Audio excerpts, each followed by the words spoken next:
Jamila, pourquoi l'interdiction du port du voile va de pair avec la protection de l'égalité entre les hommes et les femmes, selon vous? Je dirais l'interdiction de tous les signes religieux ostentatoires. C'est pas on cible pas un signe religieux en particulier. Mais on parle beaucoup du même. Oui, en effet, on parle beaucoup du même parce que celui-là, c'est un symbole sexiste. C'est un symbole qu'on impose seulement aux femmes et qu'on n'impose pas aux hommes. C'est un symbole qui est chargé d'une symbolique, à savoir la femme comme tentatrice et l'homme comme prédateur. Et c'est aussi... Salut. Je vais faire un retour très bref sur les propos qu'a tenu Jamila Ben Habib dans son passage à Tout le monde en parle. Propos comme quoi elle a dit que les femmes qui portaient le voile, le hijab, ça représentait un symbole d'oppression, voire sexiste, puisque selon Jamila Ben Habib, les femmes en portent et les hommes non. C'est donc un symbole sexiste. C'est donc une inégalité pour la femme musulmane. Personnellement, je crois que j'ai pas besoin de faire cette vidéo. Je crois que la majorité des gens sont assez grands, sont assez autonomes pour mener leurs propres recherches, pour savoir qu'est-ce que c'est l'islam, qu'est-ce que c'est le hijab, pourquoi le hijab. Tout le monde est assez autonome pour mener leurs propres recherches. J'ai pas de doute là-dessus. Je crois que c'est pas tout le monde qui vont gober tout ce que les islamophobes vont dire sur le hijab, qui vont gober tout ce que les gens leur disent, qui vont laisser les autres dicter leurs pensées, leur façon de penser. Je crois que tout le monde est assez mature pour peser le pour et le contre, pour réfléchir par eux-mêmes. Mais on ne sait jamais, peut-être qu'il y a plusieurs Jamila Ben Habib. Donc, je vais faire cette vidéo-là, si vous me le permettez. Si vous ne me le permettez pas, eh bien moi, je me le permets, heureusement, ou malheureusement pour certains. Mais ça, c'est un autre débat qu'on peut aborder dans une autre vidéo. Donc, Jamila Ben Habib a dit que le voile était un symbole sexiste envers les femmes. Personnellement, je crois que ceux et celles qui pensent de cette manière, comme quoi que le voile est injuste, c'est souvent des personnes qui ils parlent beaucoup d'égalité. Égalité, on veut l'égalité pour les hommes et pour la femme. On veut les... Vous connaissez ce slogan-là.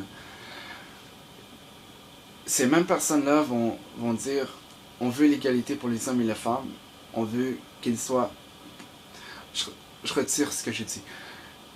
Pour plusieurs personnes, l'égalité, ça veut dire être identique. Pour certaines personnes, que les hommes et les femmes soient égaux, il faut qu'ils soient identiques. Tout le monde sur la même longueur d'onde. Tout le monde doit se ressembler. Et selon moi, ça c'est une idée complètement décalée de qu'est-ce qui est vraiment l'égalité. C'est pas ça l'égalité, que tu veux que tout le monde soit identique, c'est pas l'égalité. Ces personnes-là ont oublié de prendre en compte les besoins de la gente féminine et de la gente masculine. Ils ont oublié que les femmes et les hommes, par défaut, ils sont différents dans leurs besoins, dans leur physique, dans leur aspect biologique, dans leur façon parfois de réagir à certaines situations, dans la façon qu'ils gèrent les émotions. C'est des différences qui sont flagrantes chez les femmes et chez les hommes. Les deux sont différents. On ne peut pas le nier. Et même la science en témoigne. Et même les événements aujourd'hui en témoignent.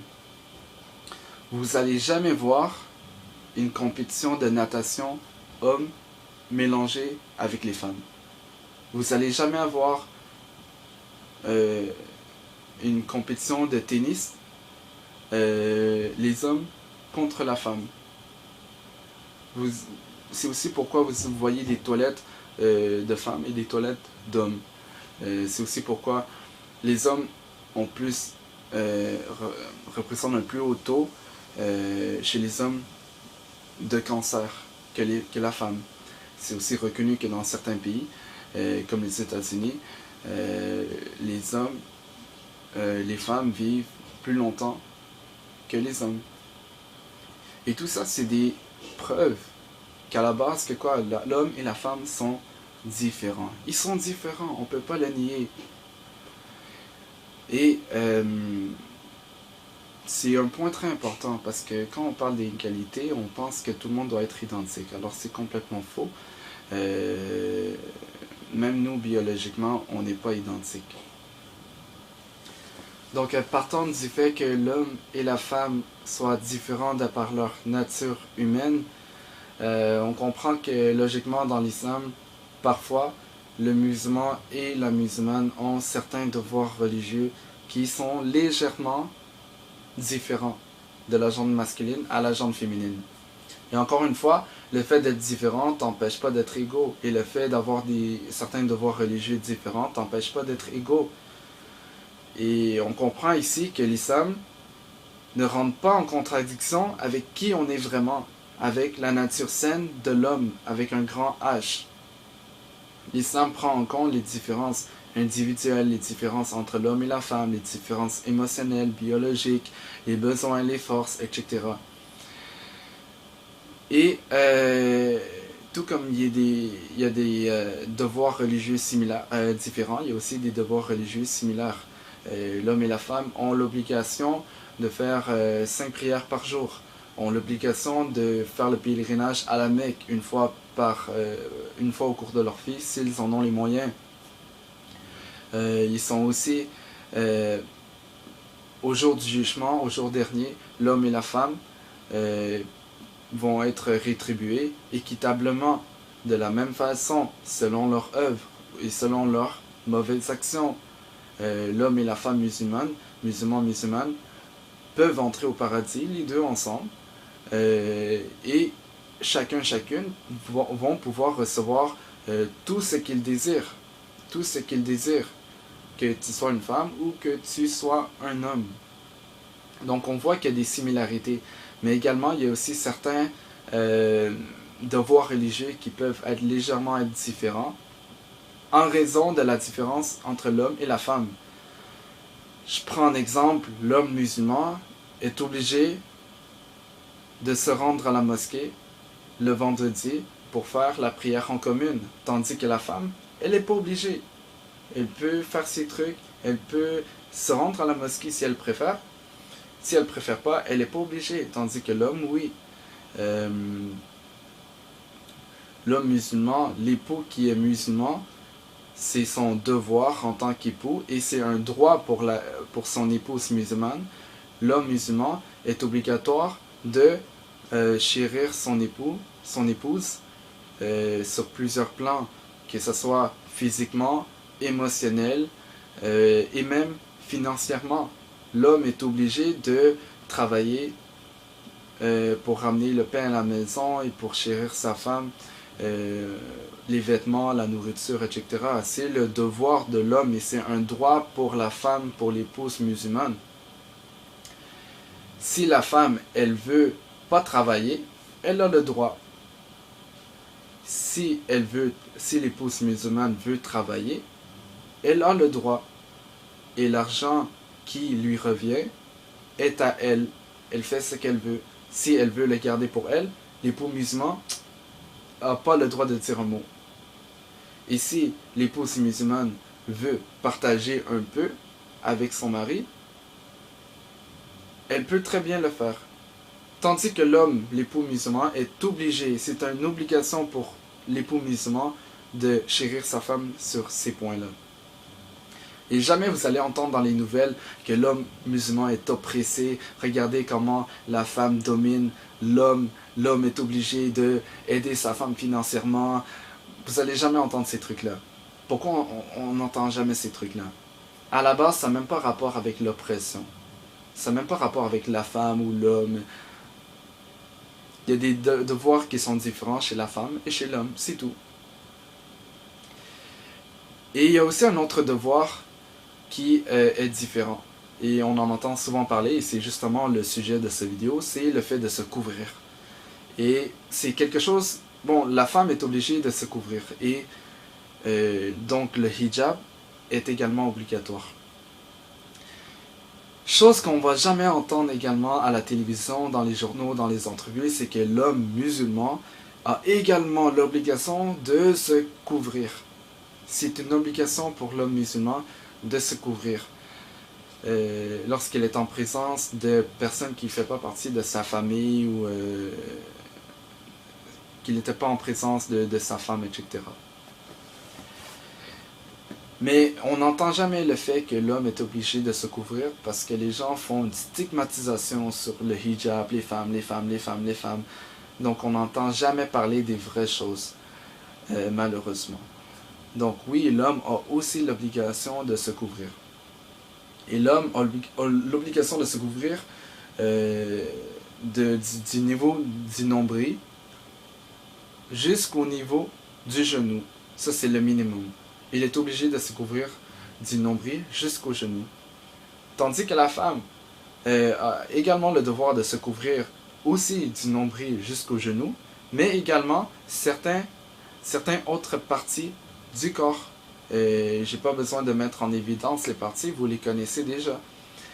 Et justement parce que à la base, l'homme et la femme sont différents de par leur nature humaine, leur nature biologique. Donc le fait de dire que la femme est oppressée parce qu'elle met le hijab et que l'homme le domine, c'est totalement absurde. De dire qu'une femme porter le hijab, c'est sexiste, c'est absurde.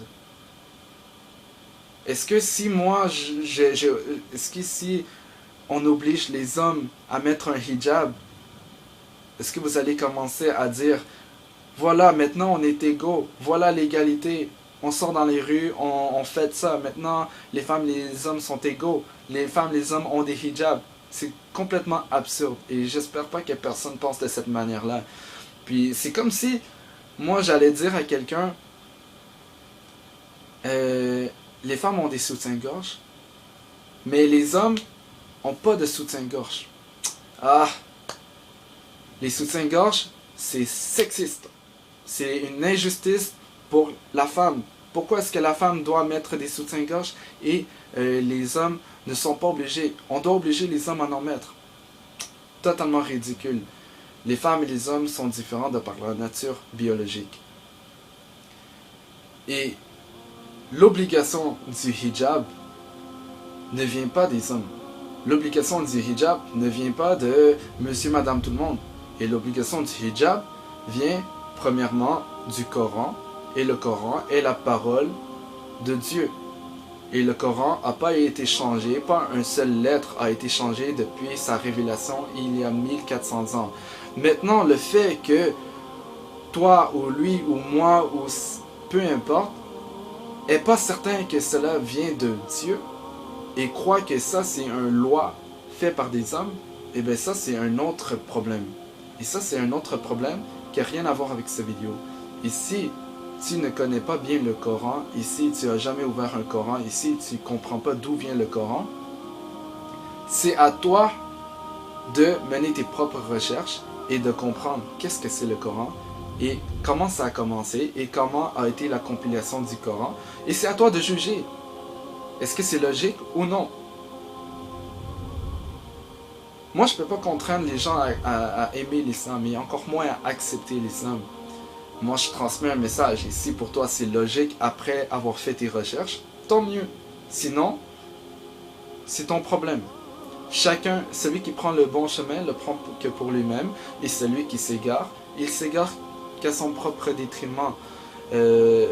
Moi, je n'ai pas contraint personne à faire quoi que ce soit. Je transmets un message. Si tu ne crois pas que c'est la parole de Dieu, c'est ton problème. Mène tes recherches. Donc, le hijab, à la base, c'est une loi qui provient de Dieu. Et Dieu, le Créateur, juste pour clarifier en 10 secondes, Dieu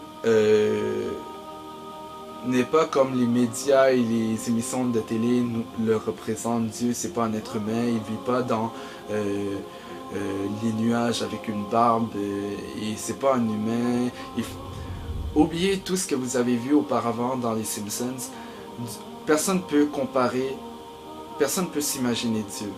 Dieu transcende tout ce qu'on peut lui associer. Dieu est incomparable à sa création. Dieu est unique. Dieu est incomparable. Et Dieu, il connaît mieux sa création, il connaît mieux ses créatures que ces créatures ne se connaissent eux-mêmes. Donc si Dieu nous dit de faire quelque chose, c'est que on sait que c'est un bien pour nous. On sait que derrière ce loi divine-là, il y a une sagesse dont Dieu connaît mieux la raison pourquoi il a décrété cela. J'aimerais aussi rajouter un point concernant Jamila Ben Habib. Bon, elle fait quand même du bruit dans les médias, dans les réseaux sociaux. Elle est invitée pour parler de l'islam, parler du hijab, de la condition féminine dans l'islam, etc. Je crois que ce qui est important à comprendre, c'est que c'est pas parce que tu es né en terre musulmane, comme Jamila Ben Habib qui est née en Algérie, c'est pas parce que tu es né en terre musulmane que ça fait que tu deviens un savant musulman. C'est pas parce que tu es né en terre musulmane que tu sais de quoi tu parles lorsque tu parles de l'islam. Souvent on va penser qu'une personne, vu qu'elle est marocaine, vu qu'elle est algérienne, vu qu'elle est saoudienne, ben automatiquement tout ce qu'elle va dire c'est la vérité. On va croire que qu'est-ce qu'elle va parler sur l'islam, c'est la vérité. Alors qu'on sait très bien que tu peux être né en Algérie et être un bon musulman et bien connaître ta religion, tout comme tu peux être né en Algérie et avoir une vision de l'islam complètement décalée, hors la plaque, qui n'a rien à voir avec l'islam. C'est le cas pour Jamila Ben Habib et c'est le cas pour beaucoup de gens. C'est pas simplement en Algérie, c'est aussi même au Vietnam, en Chine, en Russie, peu importe. Portez pas trop attention aux mots que je dis, c'est simplement le message en arrière qui est important, c'est que c'est pas parce que tu es musulman que ce que tu dis est véridique, est sensé, est vrai concernant l'islam. Si tu veux bien comprendre l'islam, tu ne vas pas écouter des islamophobes. Si tu veux bien comprendre l'islam, tu vas aller droit aux sources pour comprendre l'islam. C'est pas parce qu'une femme est algérienne, qu'elle soit musulmane ou non. Je sais pas si Jamila Ben Habib est musulmane ou non, et c'est pas dans mon intérêt de savoir. Mais c'est pas parce qu'une personne est née en terre musulmane qu'elle va représenter l'islam. Et c'est comme si moi je jugerais les Allemands avec Hitler. On sait très bien que un arbre qui tombe fait plus de bruit qu'une forêt qui pousse. Donc si on veut comprendre l'islam, on ne va pas lire des œuvres de Jamila Ben Habib, on ne va pas lire des œuvres d'islamophobes, on ne va pas regarder la propagande islamique, la propagande contre l'islam. On va aller droit aux sources. Quelles sont les sources? C'est à vous de voir. On entend parler tellement des femmes musulmanes, tout le monde parle des femmes musulmanes, tout le monde ont leur propre opinion des femmes musulmanes.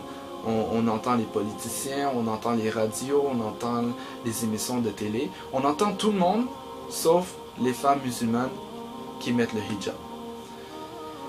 Écoutez, moi je vous mets une vidéo dans la description qui s'appelle Secret d'une femme musulmane pour ceux qui lisent l'anglais. C'est à vous de découvrir ce petit texte qu'une femme musulmane qui a décidé de mettre le hijab a écrit. C'est à vous de juger. Voilà.